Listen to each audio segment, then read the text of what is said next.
William IV, the Sailor King on the Slab.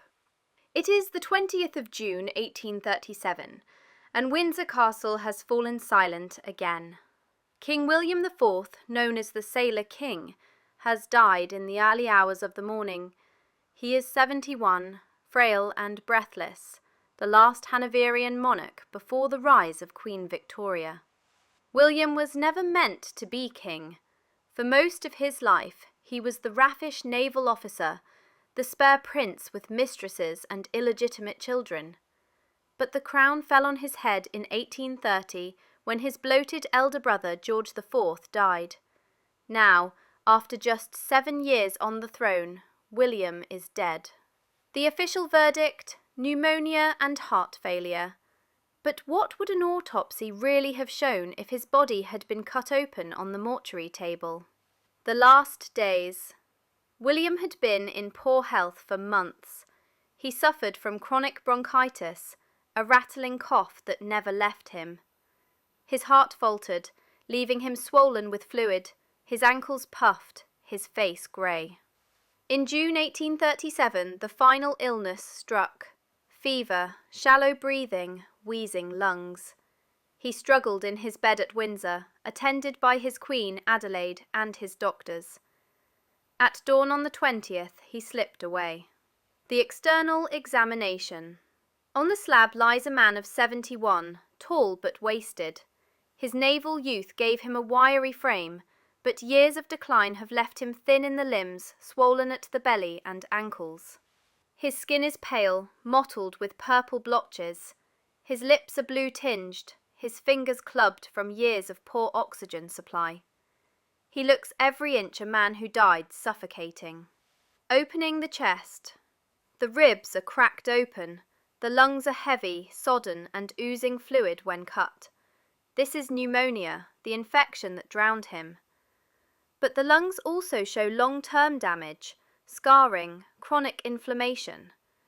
Years of coal smoke, naval life, and repeated infections left their mark. The heart is enlarged, its walls thickened from years of hypertension. The arteries are narrow and stiff with atherosclerosis. William had congestive heart failure, and by the end his heart simply couldn't pump strongly enough to keep him alive. The combination of a weak heart and infected lungs was fatal. Into the abdomen. The abdomen is swollen with fat and fluid. The liver is enlarged and congested, partly from heart failure, partly from a life of rich food and alcohol.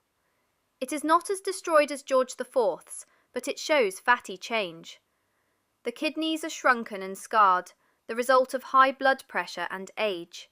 They no longer filtered properly, contributing to the fluid retention that puffed up his body in his final weeks. The intestines are sluggish, filled with dark fluid. His appetite had waned, his digestion faltered. The brain. The skull is opened. The brain is pale, its arteries stiff and narrowed. There are areas of small scarring, evidence of tiny strokes suffered over the years. This explains his bouts of confusion and memory lapses in old age. But the brain did not kill him. It was his chest that failed. Modern diagnosis. On a modern death certificate, it would read, cause of death, pneumonia on a background of congestive heart failure. Contributing conditions, hypertension, coronary artery disease, chronic bronchitis, chronic kidney disease, fatty liver disease. In plain English, William IV died of the classic Victorian cocktail of heart disease, lung disease, and infection. The theories. Unlike his brother George IV, William's death was not scandalised. He did not burst, he did not rot publicly, he did not drown in brandy. He simply wore out. But whispers remained. Some claimed he had been poisoned by his political enemies. Others called it God's judgment for his illegitimate children. The truth was less dramatic but no less deadly. A 71-year-old man with bad lungs, a bad heart, and a body collapsing under its own weight. The final irony. William IV never wanted the throne. He lived most of his life as the sailor prince, rough around the edges, happy with his mistress and his rum. When the crown came, he wore it lightly. But his body was not light.